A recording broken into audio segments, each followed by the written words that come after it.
नारायणं नमस्कृत्य नरं चैव नरोत्तमं देवीं सरस्वतीं व्यासं ततो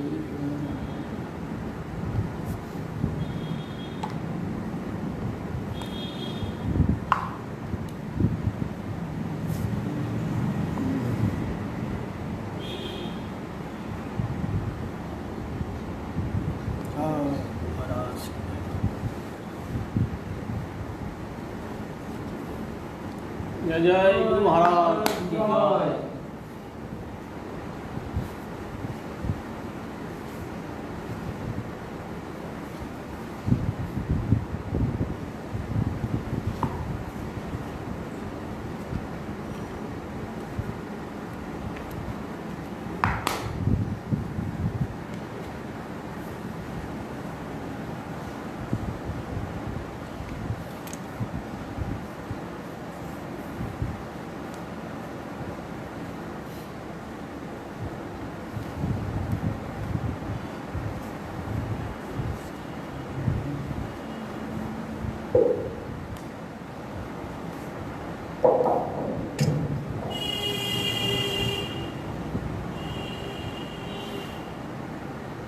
प्रहलाद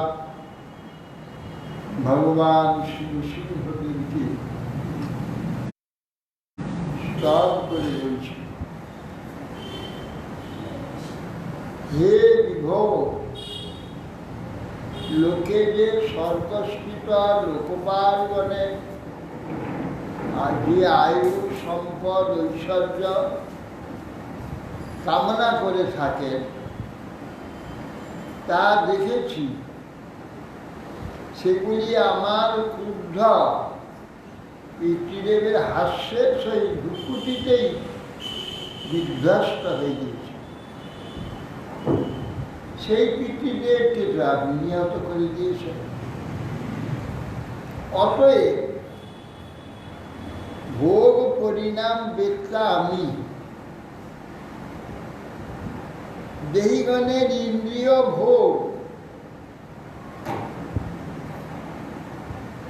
বস্তু আয়ু ব্রহ্মাদিও ভোগ উপকরণ এবং কালরূপী অতীব বিক্রমশালী তোমার কর্তৃক বিধ্বস্ত অনিমাদি সম্পদ ও সুখ আমি ইচ্ছা করি। মহিমা লঘিমা প্রাপ্তি প্রাথমিকা যে সব বিভূতি এইসব না থাকে না। হে পরমেশ্বর, তুমি আমাকে তোমার ভিত্তগণে পারছে কবে স্থাপিত করবে? মৃগতৃষ্ণা স্বরূপ শ্রুতি সুখাবহ প্রার্থমান বিষয় সকল বা কোথায়? আর যে দ্বারা ভোগের জন্য আমরা এগুলো চাই, আর সমস্ত রোগের উদ্ভব স্থান যে এই শরীর, বা কোথায়? এটা জেনেও লোক সকল দুর্লভ বিন্দুমাত্র সুখ দ্বারা কামরূপ অগ্নিকে নিবাতে যায়। কখন নিভে যায়, কখন নিবে না। কাহং রজ প্রভব ঈশ তম অধিকে অস্মি জাত পেটর কুলে কতবা মুখম্পা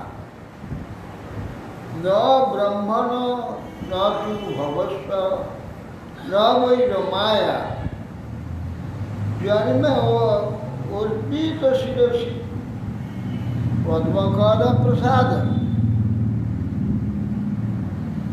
বলছেন প্রহ্লাদ, হে পরমেশ্বর, কোথায় আমি চম্বরজ বহুল অসুরকুল থেকে জন্ম জাত, আমি কোথায়? আর তোমার যে দয়া সেটা কোথায়? যে কেন? যেহেতু ব্রহ্মা, শিব, লক্ষ্মী দেবী তাদের মস্তকে কোনোদিন কি আপনার এই পদ্মহস্ত পাওয়ার ভাগ্য পেয়েছেন? তাদের মাথায় কখন দিয়েছেন আপনার এই পদ্মহস্ত? আমার মাথায় দিয়েছে। জন্মে অর্পিত শিরসি পদ্মকর। তাহলে বোঝো ভক্ত কত প্রিয়, কত প্রিয় ব্রহ্মা, শিব, এবার লক্ষ্মী নয়, ভক্ত কত প্রিয়। কাহং রজ প্রভঈশ তম অধিকেন অস্মি জাত সুরতিল। অসুরকুলে জন্ম হয়েছিল। কোথায় আমি? কোথায় ব্রহ্মা, শিব, লক্ষ্মী? যা পাইনি। আমি যে অসুর এই কুলে জন্ম হয়েছি, আমার মাথায় সেটাই করেছি। অতএব কত ভক্ত প্রিয়, ভক্তকে কত ভালোবাসে।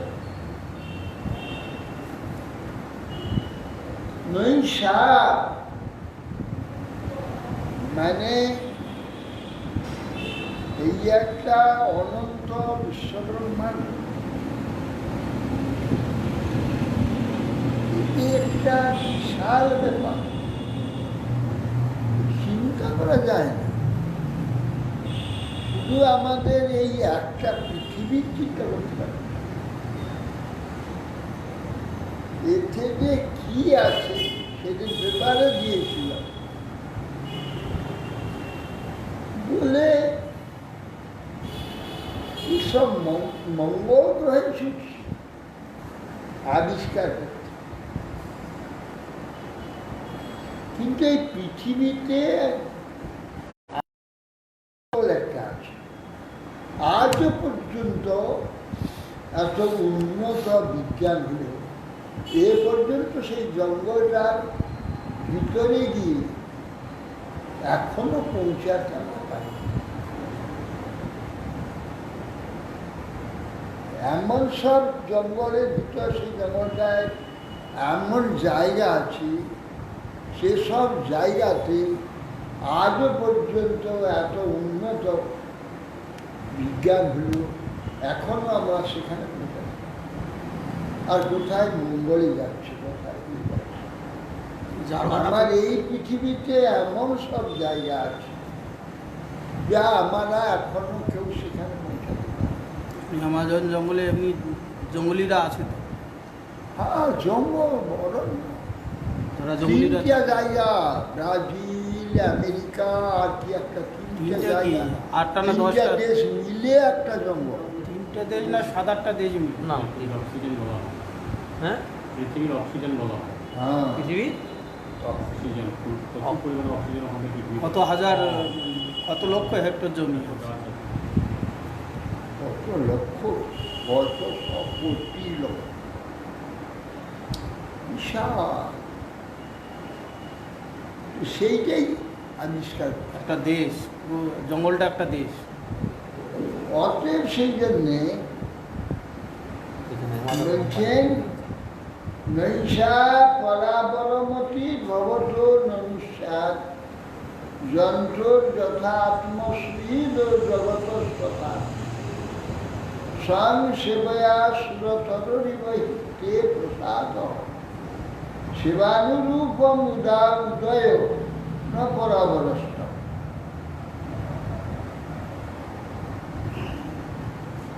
প্রাণী আমরা নৈষা পরাবরমতি ভবত ননুষ্যা যন্ত্র যথা, আমাদের নেয় এখানে উচ্চ নিকৃষ্ট শ্রেষ্ঠ এই যে দর্শন,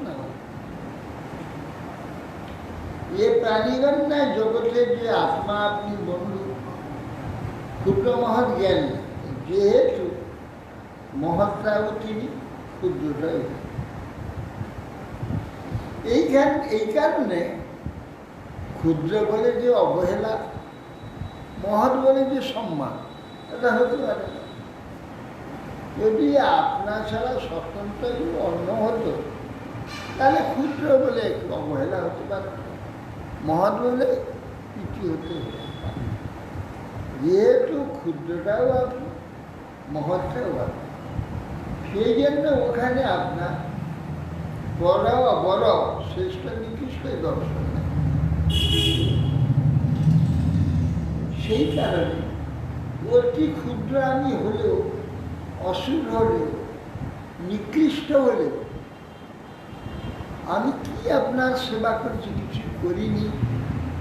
সেবা করলেই কল্পতরুর নেয় তোমার অনুগ্রহ এসে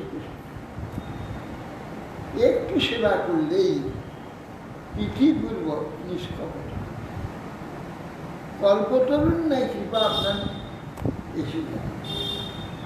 সেবানুরূপ অভ্যুদয় জন্মে উচ্চ নিচ ভেদ আপনার নাই, থাকতে পারে না। যেহেতু উচ্চ এবং নিচ সবই তো আপনি, আপনার ভেদ থাকবে কেন? সেই জন্য এত দয়ালু আপনি।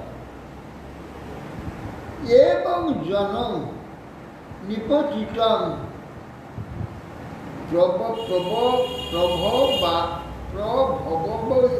ওই কামম অভিকামম অনুজ প্রপতম প্রসন্ন কৃত্য আত্মসাৎ সুরসিনা ভগবান গৃহীত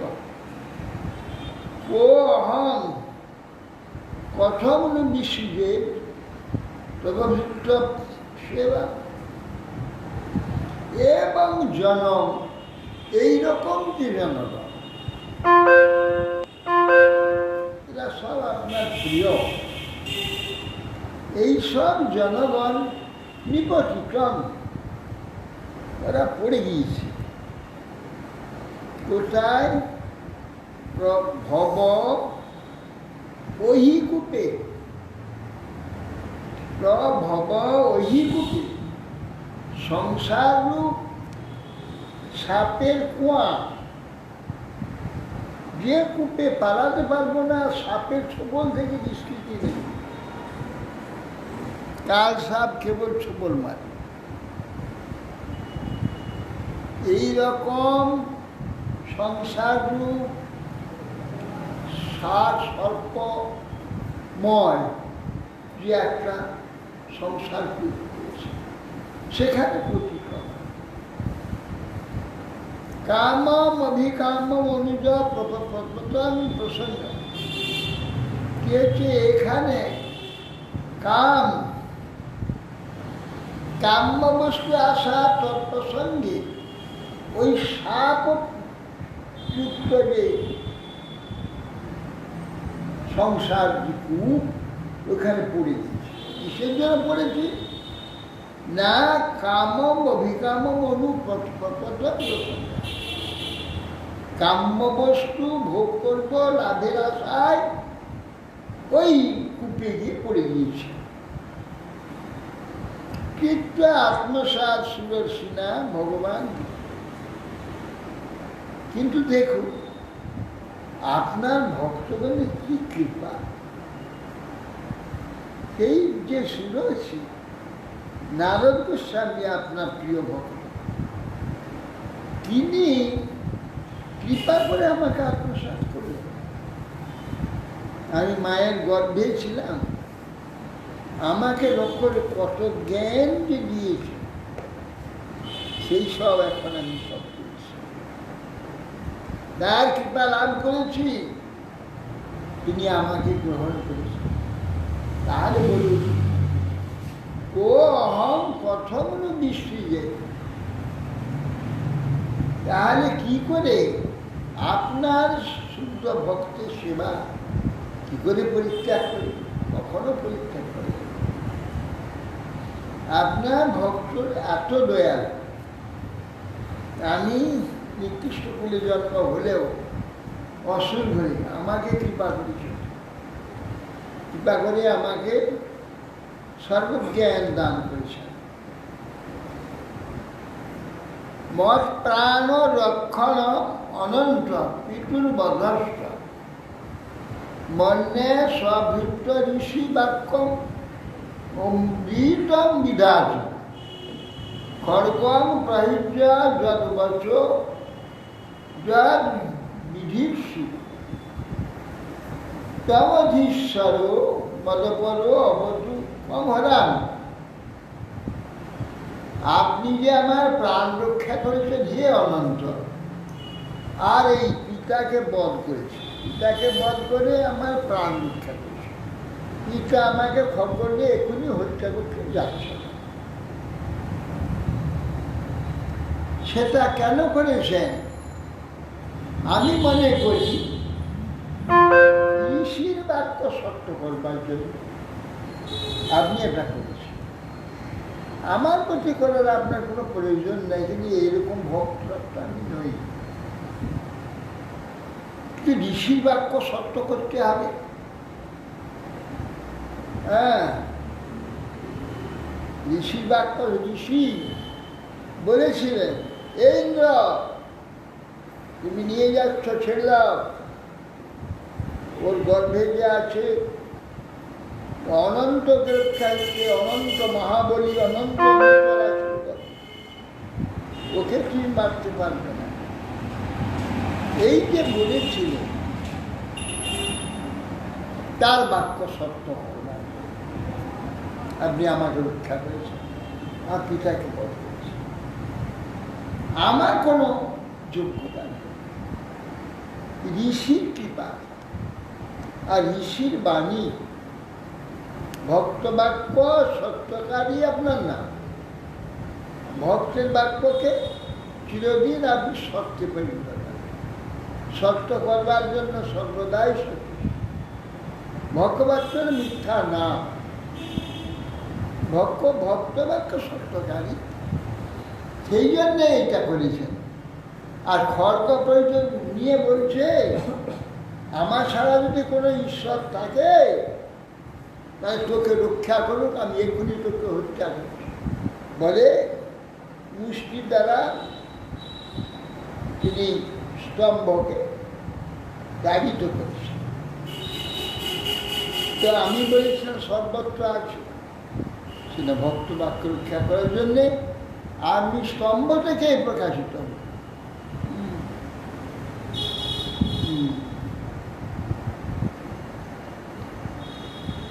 সব অসম্ভব তোমাকে সম্ভব, প্রহ্লাদের রক্ষিতে স্তম্ভে তোমার প্রভু কেবা জানে তো বলে, সব অসম্ভব তোমার। প্রহ্লাদকে রেখে আছে স্তম্ভ থেকে প্রকাশ। অতএব যে কে তোর আমি ছাড়া যদি কোনো ঈশ্বর থাকে, সে তাহলে তোমাকে রক্ষা করবে। এই আমার পিতা বলেছিল, সঙ্গে সঙ্গে আমি প্রকাশিত আমাকে রক্ষা।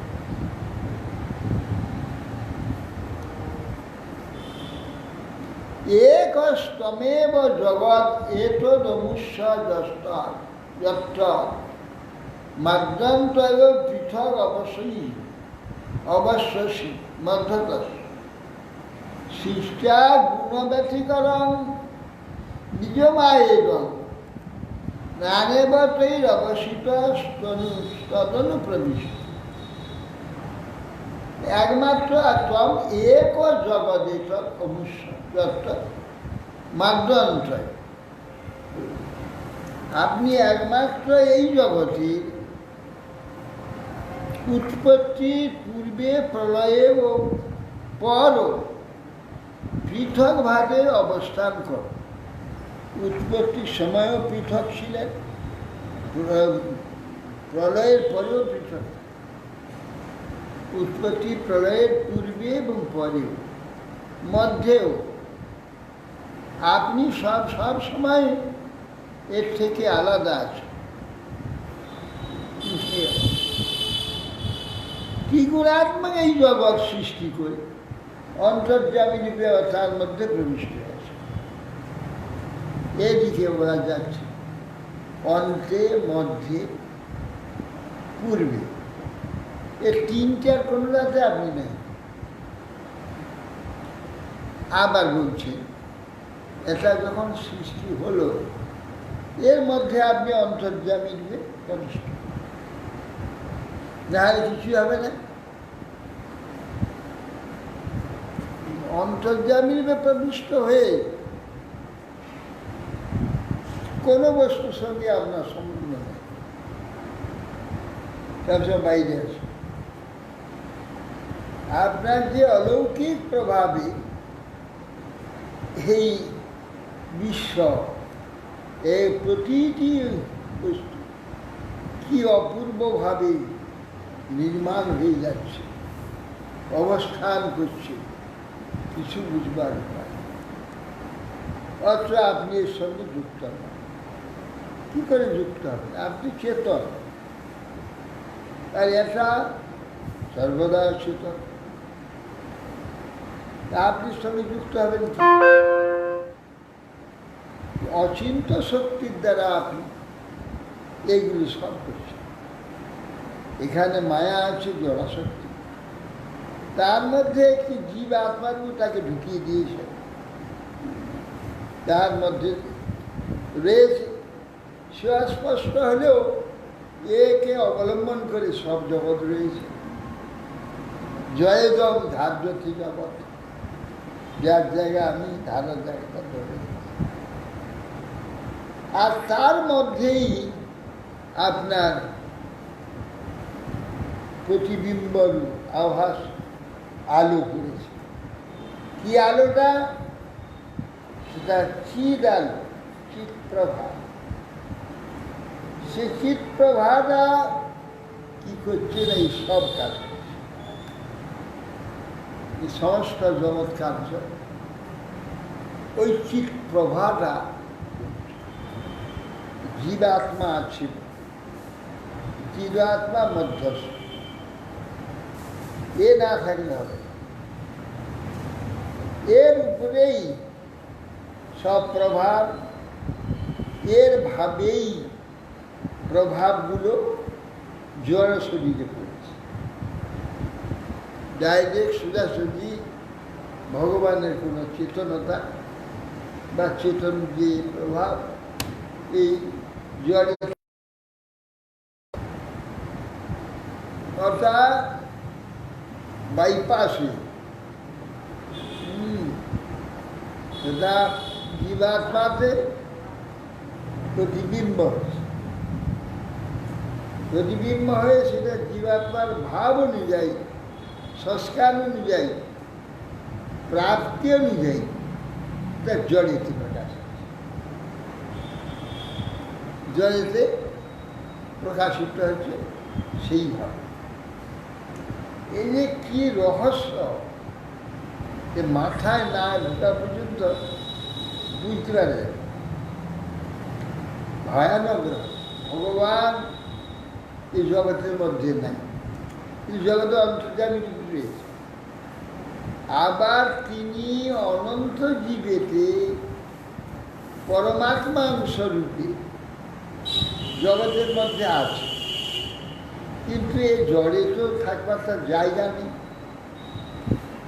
এই জন্যে দ্বা সুকন্যা, সজুজা, সখায়া, সজুজা একবারে দুজন টাইগার দুজন লেপটে আছে, আত্মার সঙ্গে যুক্ত হয়ে গেছে, আত্মার সঙ্গে যুক্ত হয়ে সেই ভগবান রয়েছে। আর সেই আত্মা থেকে প্রভাব এই জড়িত, জড় তখন চেতনাবোধ হয়েছে, তদ্ভাস তথা তম তথা আভাস রূপা হয়ে গেল, জড় প্রকৃতি আভাস রূপা হয়ে গেল। তম ছিল আভাস, অথচ ভগবান সোজাসুজি কিছু করলেন, সোজাসুজি কিছু করেন না, জলে যদি সোজাসুজি আসবেন না, আইলে মুশকিল আছে, সব বন্ধ হয়ে যাবে।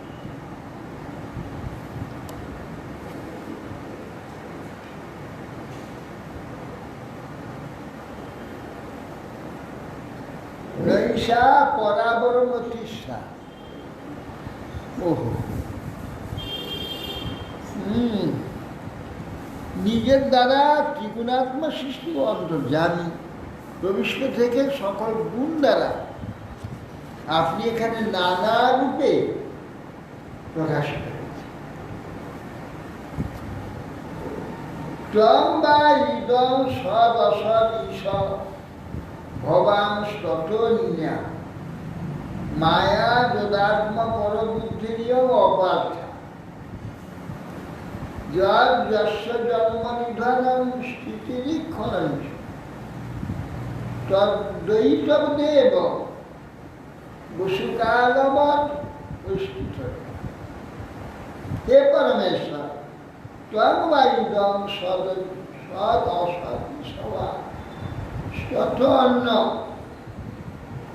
কার্য এবং কারণাত্মক এই যে সমস্ত জগৎ, এই সমস্ত জগৎটা কার্য কারণা, কারণ পঞ্চভূত,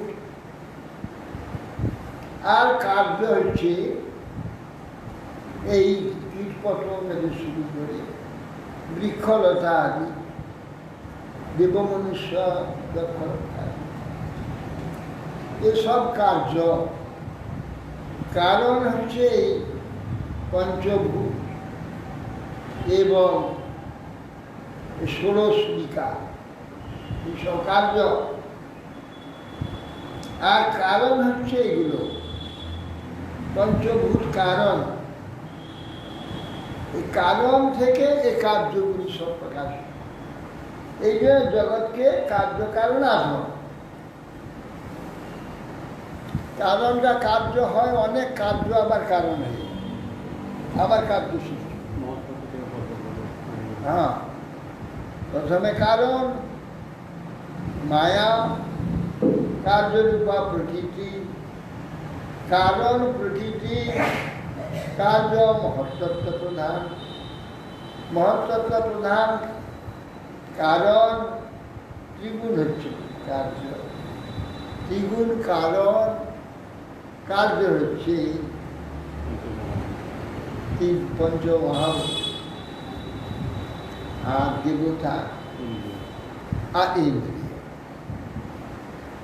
আর এইগুলো সব কারণ, কার্য হলো শরীর, পশু পক্ষী কীট পতঙ্গ বৃক্ষলতা শরীর। এই কারণ কার্য, কারণ কার্য, কারণ কার্য, কারণ কার্য, এই কার্য কারণ আত্মা। এই যে কার্য কারণাত্মক, এই যে সকল জগৎ, এটা তুমি একমাত্র, কিন্তু তুমি আবার এই জগৎ থেকে ভিন্ন এ কথা। তবে এই যে আত্মপর জ্ঞান হয়, তা নিশ্চয় মিথ্যা মায়া, কেন তুমি তো সব। তাহলে আমরা বলি কেন আমি, এটা আমার, এ তোমার নয়, ওটা তার, এটা তোমার, এটা আমার, এসব কি? এইসব যে বলি সবই তুমি। এগুলো যে আমরা বলে থাকি তা মিথ্যা মায়া, আপনার মায়া মাত্র। এই আত্মপদ বিচার আদি যা কিছু উৎপত্তি প্রকাশ বিনাশ কি হয়েছে, সে সমস্ত বস্তু বীজ আর বৃক্ষ, পৃথিবীও সূক্ষ্ম ভূতের নেয় তৎস। যেমন বীজ পৃথিবীতে পড়লে সেখানে সূক্ষ্ম রূপে অঙ্কুর সেখানে সৃষ্টি, বৃক্ষ সৃষ্টি হয়। পৃথিবী পঞ্চমহাভূত, তার থেকে সৃষ্ট এই জগৎ যে সূক্ষ্মভাবে কিভাবে মিলিত হয়েছে, অথচ পঞ্চভূতকে আলাদা দেখা যাচ্ছে। কিভাবে সূক্ষ্ম মিলনে আলাদা একটা বস্তু, পাঁচটার বাইরে বৃক্ষ, লতা, পশু, কত কি অনন্ত অনন্ত কথা আছে। এই যে এসব তৎসব, এই সব কিছু আপনারই সব। নশ্যেদম আত্মানি জগৎ বিলায়াম্বু মধ্যে, শেষে আত্মানা নিজ সুখানুভব নিরীহ যোগেন মিলিত দিগাত্মা নিপিত নিদ্রা সূর্যে স্থিত নতুতম নতুনান সদৃশ। আপনি যখন এই বিশ্বটাকে নাশ করবার ইচ্ছা করেন, ইচ্ছা মাত্র এই বিশ্ব বিনাশ, এইগুলো অন্ধকার, চন্দ্র সূর্য আদি কিচ্ছু থাকে, গ্রহ নক্ষত্র তারা সব বিনাশ, বিনাশ হয়ে গিয়ে প্রলয় জলে পরিণত। প্রলয় জল, জল মানে আমাদের এই জল নয়, আমরা যে জল জানি এই জল। এই জল বলছে কেন? জল শব্দ অর্থ জননায় গচ্ছতি জল। জল মানে বলছে জলে জননে, লতে সহজে স্বাভাবিকভাবে জন্ম, সৃষ্টিতে চলে যাবে। জল যেখানে ঢালো গদগদ করে সৃষ্টি। গ্রীষ্মকালে কিছু থাকে না, সব মরা। যেই বর্ষা হলো দেখো পশু কত কীট পতঙ্গ, বৃক্ষ, অসংখ্য বৃক্ষ, লতা একটু পরিপূর্ণ হয়ে গেল। কেন? জল এলেই স্বাভাবিক সৃষ্টি। এই জন্য জল বলা। প্রলয় হয়ে গেলে তখন সব গোটা বিশ্বটা জলে পরিণত হয়ে যায়। এই জলে জলটাকে শুকিয়ে চলে যায়, গ্যাস হয়ে যায়। সমস্ত পৃথিবীটা গ্যাসে পরিণত হয়ে যায়, তখন আর কিছু নেই, শূন্য। সে গ্যাস অন্ধকারে পরিণত হয়ে যায়। অন্ধকার এলো, এই যে অবস্থাটা হলো একে বলছে প্রলয় জল। কেন? এর মধ্যে সৃষ্টির যে উপকরণ সব যুক্ত আছে, স্বাভাবিকভাবে ওই থেকে আবার সৃষ্টি দিয়ে। এই জন্য সৃষ্টির মূল যে জল, সেই জন্য এটাকেও জল বলছে। এটা এই জল নয়, কিন্তু জল, প্রলয় জল। এটা কারণ আছে, সে কারণ জল, এই জল নয়, কিন্তু জল। কেন জল? না ত্রিগুণ সমাবস্থা, এই ত্রিগুণ থেকে আবার সৃষ্টি বেরিয়ে আসে সহজ সহজ রূপে। যাহা জননায় গচ্ছতি, বিশ্ব সৃষ্টি করার জন্য সাহায্য চলে যায়, আপনি আপনি হয়ে যান। সেই জন্য ওকে জল শব্দ বলা। এই জন্য প্রলয় জলেতে আপনি, প্রলয়ের জগৎ বিলয়ম্বু মধ্যে প্রলয় জলের মধ্যে শেষাত্মনা নিজ সুখার শেষ রূপ যে অনন্ত তাতে আপনি স্বয়ং করেন। অনন্ত সে আধার, কাউকে ধরে রাখে, বিশ্ব ধরে রেখেছে, ভগবানকেও ধরে রাখে, এই অনন্ত।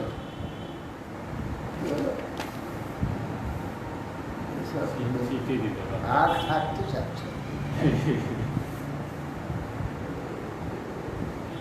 তখন আপনি শেষ আত্মক যে আপনার আসন শয়ন, তাতে শয়ন করলে আপনার শয্যা, তাতে শয়ন করে শুরু করবো। এই যে সৃষ্টির ঝামেলা অনেক করেছেন, এখন একটু বিশ্রাম করবেন। এখন আপনি বিশ্রাম করার জন্যে সেই অনন্ত শয্যায় শয়ন করবেন। নিপে আত্মনিপিত নিদ্রা, মিলিত দৃঢ়, চক্ষু বন্ধ করে শয়নের ন্যায় অভিনয় করে বিশ্রাম নেবে না। কিন্তু আমাদের মতো নিদ্রাও তমযুক্ত করেন না। আমরা চোখ বন্ধ করলেই তম এসে যে আমাদের নিদ্রায় করতে হবে।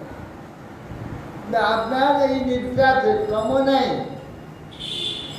আপনি তুরীয় অবস্থাতে তুরীয় রূপে তার মধ্যে অবস্থিত থাকেন, কিন্তু নিদ্রারূপ তম আপনাকে স্পর্শ করে।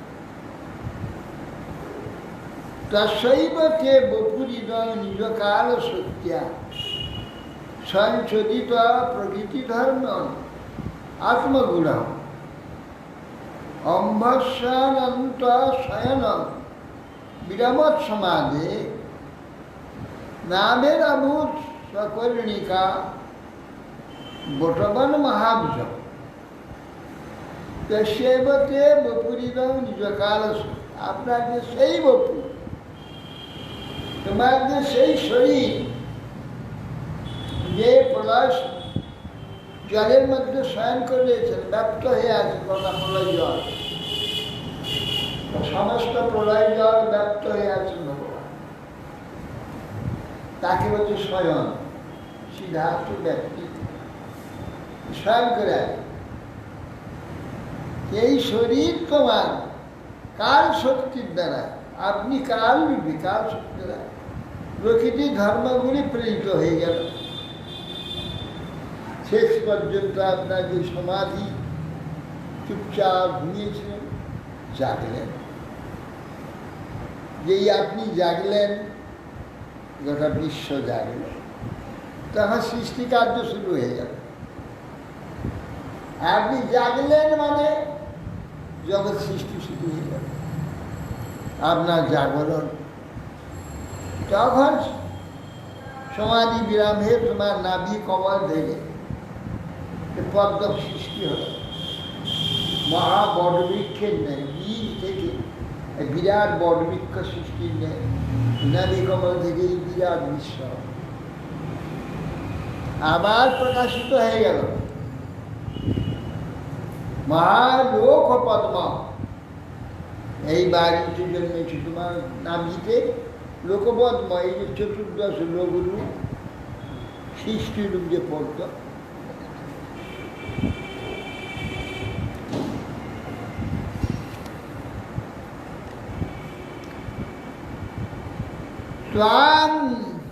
তৎসম্ভব কবি রথ অন্যদপস্যমান স্থান বীজাত্মনি ততস বহির্বিচিন্ত নাবিন্দাদ অব্দশতপসু নিমজ্জমান যাতে অঙ্কুরে কথম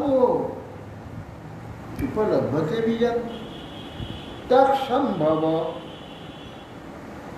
এবার আপনা থেকে সৃষ্টি হলে কে?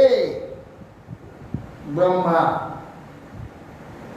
তৎসম্ভব কবি, কবি মানে বিশ্ব সম্বন্ধে জ্ঞানবান, সব জানেন ঠিক। সেই ব্রহ্মা আবার জাগরিত হলেন আপনার নাভিপদ্ম থেকে। কবিরত অন্নদ অপশ্যমান, কিচ্ছু দেখতে পেলেন না। কিচ্ছু দেখতে না পেয়ে বীজমাত্মনি তত বহির্বিচিন্ত, বীজস্বরূপ আপনি, আপনার থেকে সে সৃষ্টি হয়েছে, এই আপনাকে বাইরে খুঁজছে, কিছু দেখতে পাচ্ছে না। তখন কি করলো? ভিতরে ঢুকলো। ভিতরে ঢুকে নাবিন্দর অব্দ শতম অপসু নিমজ্জমান, জলের মধ্যে ডুবে গিয়ে, নালের মধ্যে ঢুকে গিয়ে 100 বৎসর খুঁজেছে। 100 বৎসর খুঁজতে আরম্ভ, ওই নালের মধ্যে, জলের মধ্যে গিয়ে 100 বছর। হ্যাঁ, নিমজ্জমান অব্দ শত অপসু নিমজ্জন, কিন্তু খুঁজে পায়। কেন পায়নি? কি করে পাবে? বীজ যদি অঙ্কুর হয়ে গাছ হয়ে যায়, বীজ খুঁজে পাওয়া যায়? আর বীজ কোথায় খুঁজে পাবে? বীজ গাছ হয়ে গেছে, ও বীজ খুঁজতে যাচ্ছে। আরে বাবা, বীজ থেকে তুমি তো গাছ হয়ে গেছে, তুমি আবার বীজ খুঁজতে যাচ্ছ কি? সেই বীজ গাছ হয়ে গিয়ে সেই বীজ আবার গাছ, সেই গাছ আবার বীজ খুঁজছে, বুঝতে পারছে না। বলছে যাতে অঙ্কুরে কথমুহ উপলব্ধ বীজ, বীজ যখন অঙ্কুর হয়ে গেল তখন আবার কি করে তাকে খুঁজে পাওয়া যাবে? যে পেল না।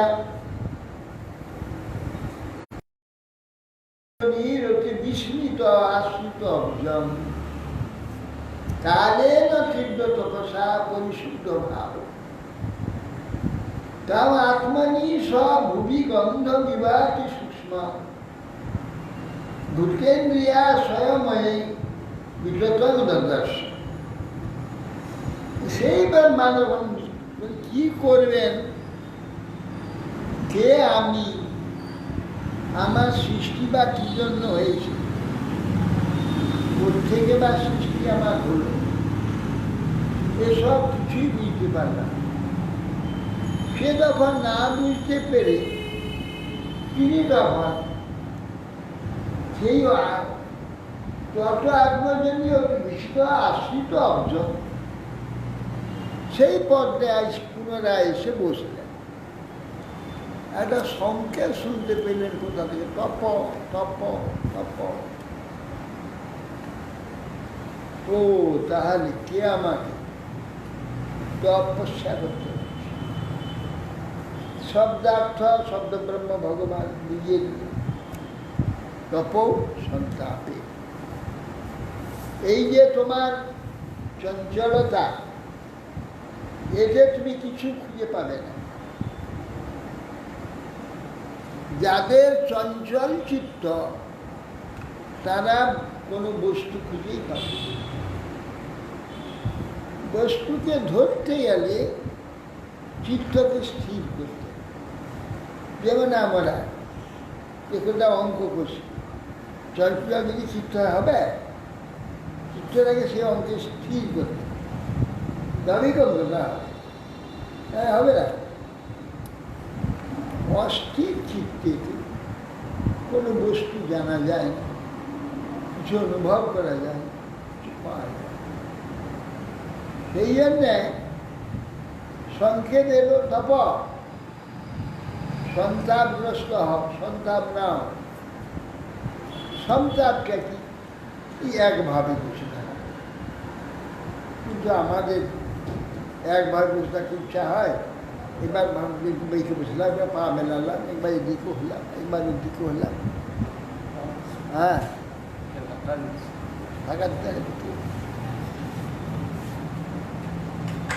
কিন্তু একভাবে দাঁড়িয়ে থাকা, বসে থাকা, তপস্যা, এক আসন। প্রথমে আসন দিয়েই হচ্ছে, তারপরে স্থিরে ভাবে ঘন্টার পর ঘন্টা, দিনের পর দিন এইভাবে।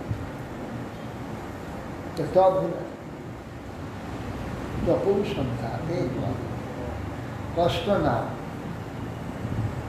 এই করার পর তখন কালেন তীব্র তপসা পরিশুদ্ধ ভাব। এটা করতে বললো কেন? এই করে চিত্তটা স্থির হয়, নাহলে চিত্ত স্থির, ভাব শুদ্ধ হবে না। চিত্ত থেকে ভাবের প্রকাশ, ভাব প্রকাশ না হলে তুমি কিছু পাবে না। তোমাকে বিশ্ব সৃষ্টি করতে হবে, কিছুই পাবে না।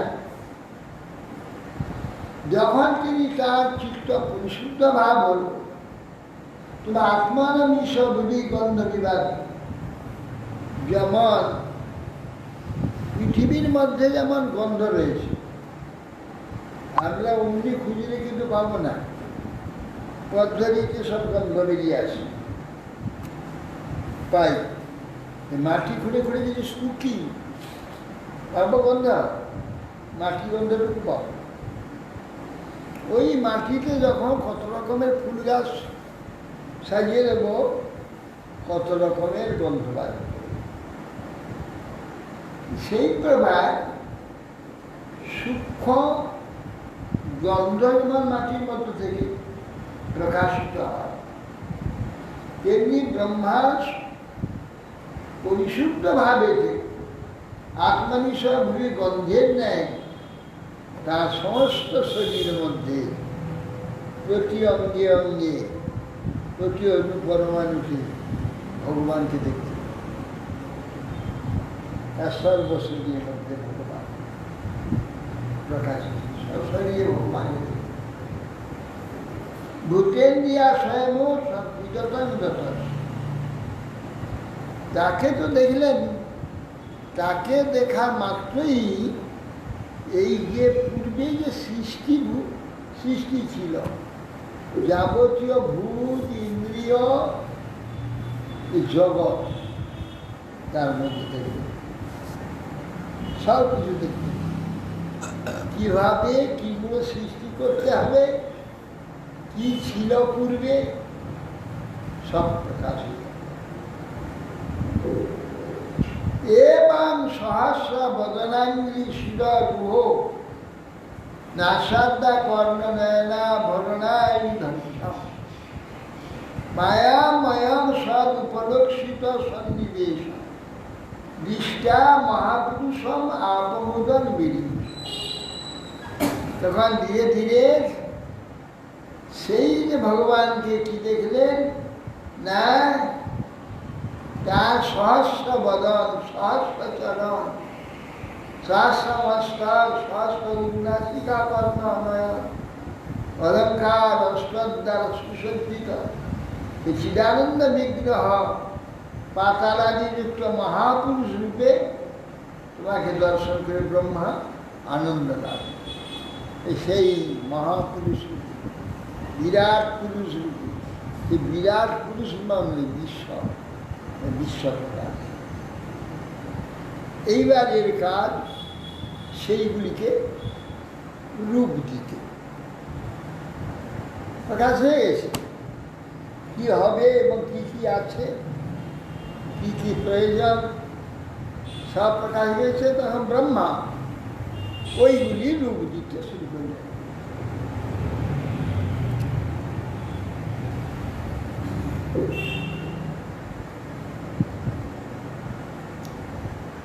তস্मै ভবান হয় শিরস্তনু বংহি বিভ্রত বেদদ্রোহা বলি বতি বলৌ মধুকৈট বাক্য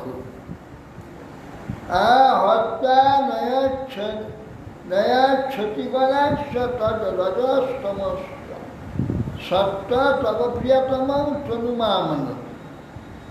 তখন আপনি মধুকৈটব রূপে এক দেবতাকে পেলেন। এই এক অসুর আপনার মধ্য থেকে প্রকাশ হয়ে গিয়ে সে মধুকৈটব কি করেছে না সমস্ত এগুলিকে যে বেদ থেকে বিশ্ব সৃষ্টি করবেন ব্রহ্মা, বেদ ধরে ধরে তিনি সৃষ্টি করবেন সব, এ বেদকে চুরি করে নিয়ে কিসের দ্বারা? তমগুণের দ্বারা। তমগুণের দ্বারা কি হয়? জ্ঞান বিলুপ্ত। বেদ মানে জ্ঞান, সে জ্ঞানটাকে বিলোপ করে নিয়েছে তমরূপ অসুর। সেই অসুর হচ্ছে মধুকৈটব।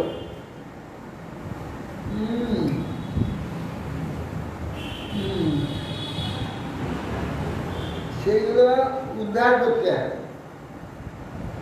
মধুকৈটব, মধু কীটব, কীটব থেকে কৈটব। মধু কীট কি? মৌমাছি। মৌমাছি কি করে? সব জায়গা থেকে মধু নিয়ে একদিকে রং রেখে দেয়। বিস্তৃত যে মধু হয়েছিল, বিশ্বে বিস্তৃত জায়গার মধু ছিল, সব নিয়ে এক জায়গায়। সমস্ত জ্ঞান যে বিস্তৃত জ্ঞান ছিল, এ তম কি করে?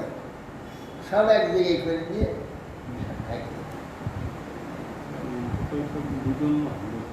হ্যাঁ, দুজনই। এই জন্য এদের এই নাম হয়েছে মধুকৈটব, মধু কীট। মধু সব মধুগুলোকে অর্থাৎ বেদকে চুরি করে নিয়েছে, জ্ঞানকে চুরি করে নিয়ে একদম সেখান থেকে উদ্ধার করতে হবে, তো তমনাশ করতে হবে। মধুকৈটব থাকি নাকি পৃথিবী হয়েছে? হ্যাঁ, তার শরীর থেকেই পৃথিবী মেদিনী হয়েছে। মেঘ থেকে মেঘ। কত বড়? হ্যাঁ,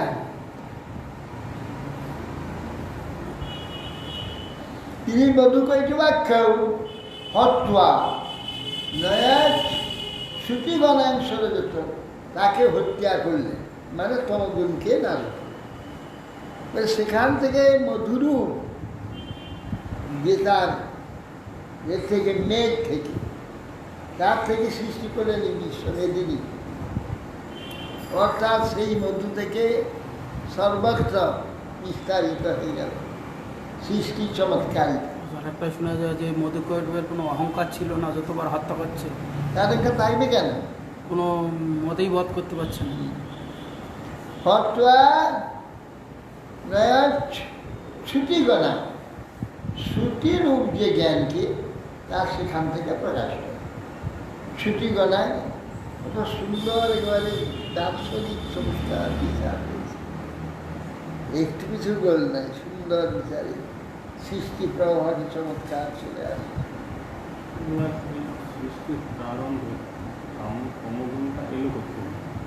গোটাটাই তো তম ছিল, প্রলয়টা তো তম। হ্যাঁ, তবে সেইটাই আর কি। এই তমটা যখন তিনি প্রকাশিত হলেন, যেন তার কর্মূল থেকে প্রকাশিত হয়েছিল। তমটা যে মানে রূপ নিল আর কি, গোটাটা মেলিয়েছিল। যখন আলো রূপ যে প্রকাশ হলো ভগবান, তখন সেটা এক জায়গায় চলে গেল, গিয়ে কর্মমূল থেকে যেন সেটা অসুর রূপে প্রকাশ। সেইটা দ্বাদশ তমস্যা হত্যা ছুটি করা, তম রজতম রূপ যে সেই আচ্ছন্নতা, একে হত্যা করে তখন শ্রুতিগণকে প্রকাশ করে। বেদ শ্রুতি মানে জ্ঞান রূপ প্রকটিত হয়। তখন শ্রবণ দ্বারা পরম্পরাক্রমে সত্যযুক্তি আসতে থাকে। এই জন্য শ্রুতিতে আমাদের কর্ণেতে গঙ্গা থাকে। কেন বেদ এই কর্ণ পরম্পরায় চলে আসছে, শ্রুতি পরম্পরা। শ্রুতি পরম্পরায় বেদ এসেছে, এই জন্যে কর্ণেতে গঙ্গা প্রবাহ। শ্রুতিরূপ জ্ঞান রূপ গঙ্গা কর্ণের দ্বারা আসছে, কর্ণ পরম্পরায়। সবটা তব প্রিয়তমা তনুমামান। এখন তো আর শ্রুতি পরম্পরা নেই, বই পরম্পরা চলে এসেছে। হ্যাঁ, এই জন্য মহর্ষিগণ আপনার সেই প্রিয়তম শরীরকে শুদ্ধ সত্যময় বলেছেন। এই জন্য ব্রহ্মাকে বেদ সমূহ অর্পণ করে জ্ঞানটা ভগবান দান করতেন।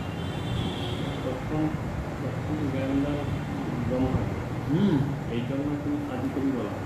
আদিকবিতা ইত্থং নীতিজ্য দৃগ দৃগ ঋষিদেব ধসাবতারৈ লোকান বিভাবয়স হংসি জগৎ প্রতিপা ধর্ম মহাপুরুষ পাশ যুগানুত্তম ছন্নকল যদভব স্ত্রীযুগ অথসতম।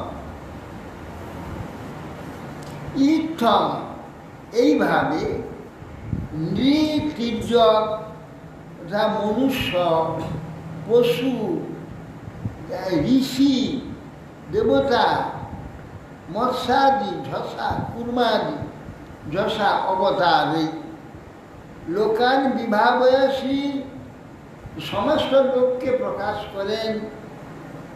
ভাবয়সী হংসী আবার ধ্বংস করেন।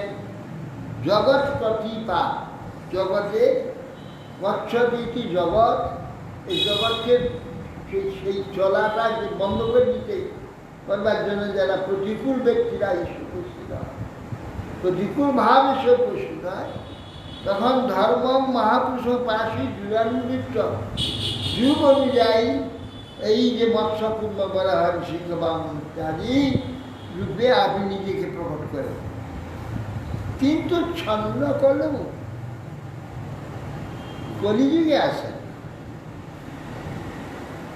ছন্ন করলেও যদা ভাবা স্ত্রী যুগ, এই জন্য আপনার নাম হয়েছে ত্রিযুগ। তিন যুগে আপনি নিজেকে প্রকট করেন, কিন্তু কলিযুগে করেন না। ছন্ন কলেও যদভাব স্ত্রী যুগ অথ সত্য, এই জন্য আপনাকে ত্রিযুগ বলা। নৈতন মনস্তব তথাসু বিকুণ্ঠনাথ সম্প্রিয়তে দুরিত দুষ্টম অসাধু তীব্রম কামাতুরং হর্ষ শোক ভয়াইশনাদাম তস্মিন কথং তব গতিম বিমিশামি দীনম। তাহা প্রহ্লাদ বলছে। অতএব নৈতন মন তব কথাসু বিকুণ্ঠ, হে বিকুণ্ঠ না। বিকুণ্ঠ যেখানে কুণ্ঠা ধর্ম নাই, কুণ্ঠা অবরতা, হেয়তা, নশ্বরতা, অসারতা, কুণ্ঠা। হে বিকুণ্ঠনাথ, ওইটা যেখানে নাই তার না দাম। হে বিকুণ্ঠনাথ তব কথাসু ন এতন মন, আমার এই যে মন, সেই যে আপনি আগে বলেন কি তার স্বরূপ বলে আসার পরে বলছে, সেই যে আপনি, আপনার কথাতে হে বিকুণ্ঠনা ন সম্প্রিয়তে দুরিত দুষ্ট অসাধু তীব্র। এই যে আমার মন দুরিত দুষ্ট, মহাদূর পর্যন্ত দুষ্টামি আছে। দুরিত দুষ্ট অসাধু তীব্র, এই মন অত্যন্ত অসাধু। তীব্র অসাধু তীব্র। কি অসাধু, কি দুরিত দুষ্ট, কামাতুর হর্ষ শোক ভয় এসনার্থ। মনটা কিরকম? অথচ কামাতুর, হর্ষ শোক, হ্যাঁ, কখন আছে হর্ষ হচ্ছে, হারিয়ে গেলে শোক সমুদ্রে ডুবে যাচ্ছে। হর্ষ শোক লেগে আছে, হর্ষ শোক ভয় এসো না, ভয়, হ্যাঁ, পাছে নষ্ট হয়ে যাবে, পাছে নষ্ট হয়ে যাবে, হ্যাঁ, কতক্ষণ পাবো কি পাবো না, ভয় হয়, পাইলে আবার ভয় হয়, নষ্ট হয়ে যাবে নাকি, নিয়ে নেবে নাকি, সব সময় শোক লেগে আছে, ভয় লেগে আছে। ভয় তার সঙ্গে এসো না, ভয় আবার নিরন্তর বাসনা লেগে রয়েছে। ভয়ে এসো, ওই শনাক্ত, এগুলোতে আর্ত হয়ে আছে। আর্ত মানে সর্বদা পীড়িত, এইগুলিতে যে চিত্ত পীড়িত। তো তোমার কথাতে এর সন্তুষ্ট হবে কেন, প্রীতি হবে কেন? তোমার কথাতে মনটা প্রীতি হবে কি করে? এই অসাধু তীব্র মন কিসে, কি অসাধুত্ব? কামাতুর, হর্ষ শোক, ভয় এবং কামনা, নিরন্তর কামনাতে আর্ত হয়ে আছে, পীড়িত হয়ে আছে। এই মন দ্বারা তস্মিন কথা তবগতি বিবিসামি দিন, এই মন দ্বারা তোমার এই যে গতি, তোমার যে স্থিতি, তোমার যে স্বরূপ, তোমার যে কার্য, তোমার যে তত্ত্ব, কি করে এই মনটা ধারণ করবে? এই মন দ্বারা আমরা ধারণ করতে পারি। এই যে আমাদের মন এই প্রকার, কি করে এই মন দ্বারা আপনার কথা নৈতন মনস্তব কথা শুনি। এই জন্য আপনার কথাতে আমাদের এই মনে তৃপ্তি হয়, এ মন যেতে চায়, হ্যাঁ, রুচি হয় না, এটা এই সবগুলি রয়েছে দোষ। সেই জন্য আপনার কথাতে মন যেতে চায় না। কি করে আমার মনের গতিটা কি হয়েছে?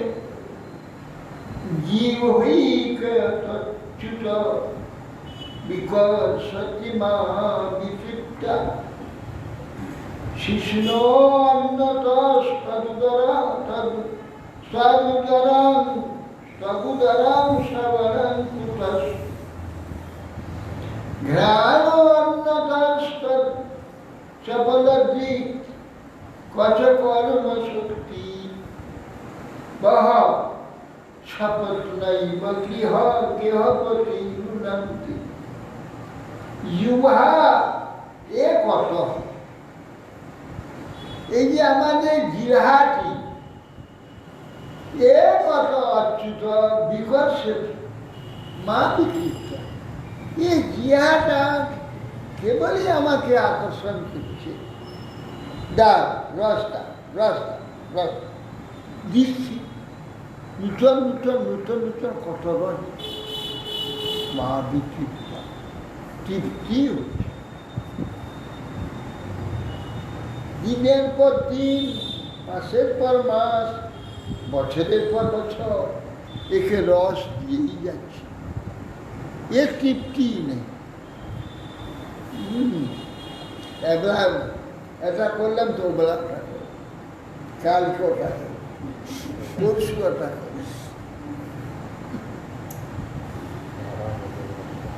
এ বছরের বছর চলছে, বলছে এ কিছুতেই তৃপ্তি হচ্ছে। হ্যাঁ, ইহা একদিকে টানছে মা বিতৃপ্তা, একে রস দিয়ে তৃপ্তি করা যাচ্ছে। শিষ্ণ অন্যতম, শিষ্ণ ইন্দ্রিয়, সে তার দিকে টানছে। স্টক চামড়া, এ সব সময় স্পর্শ, উত্তম স্পর্শ খুঁজে বেড়াচ্ছে, ভালো ভালো স্পর্শ। শিষ্ণ অন্নতস্ত উদরম, আর পেট কেবল সবসময় যা দাও সংশয় ফাঁকা, আবার দাও, দুমুখ থলি, এবার যা ঢুকা উপায় বলে, এই দুমুখ থলিকে ভরানো যায়। এই উদরম কুতস, উদরটা এই সবসময় চাচ্ছে, দাও দাও, খালি করে দিয়েছি, দিয়ে দিলে একটু করে আস্তে আস্তে খালি করে গেছে, খালি হয়ে গেছে, আবার দাও। উদরম কুতস, ঘ্রাণ অন্যত, ঘ্রাণ বলছে ভালো ভালো সেন্ট, গন্ধদার, উত্তম উত্তম যাতে গন্ধ পাওয়া যায়, সেই দিকে ও টানছে সব। জ্ঞান অন্যত, চপল দিক, চোখটাও কি চঞ্চল, কেবল দেখবার জন্য, রূপের ভালো ভালো রূপের জন্য কেবল চতুর্দিকে ছুটে বেড়াচ্ছে, চতুর্দিকে ছুটছে এই চপল। কত কর্মশক্তি, অতএব এইগুলো আমাকে আকর্ষণ করছে প্রবলভাবে, চারদিকে আমাকে কাজের দিকে টানছে। বহশপথ নেই, একটা গৃহস্থের যদি 5টা স্ত্রী থাকে, প্রত্যেকে সুখের জন্য 5টা পাইলে টানবে। 5 দিকে যখন 5টা স্ত্রী একটা পুরুষকে টানে, তার কি দুর্গতি হয়, তার কি দুর্গতি হয়। বহ শপথ না ইব গৃহপতি, গৃহপতি গৃহস্থকে এ বহু শপথনি যেমন লুট করে, সকলে তার ভোগে লাগাবার জন্য টানে। এই পুরুষটি যে জীবাত্মা, তার দুর্গতি এরকম। এ বহু শপথনি যুক্ত একটা শরীর পেয়ে গিয়ে, এই শরীর এই শপথটি কেবল তাকে চারদিকে, এই অবস্থা আমি কি করে তোমার মহিমা ভজনাদি, তোমার চিন্তা দিতে, কিরকম বলছে প্রহ্লাদ শুনে। কেন হচ্ছে না সেইগুলো বলছে, কি সুন্দর ভাবে, মানে ক্রম অনুযায়ী সাজিয়ে প্রহ্লাদ, অপূর্ব। হরে কৃষ্ণ।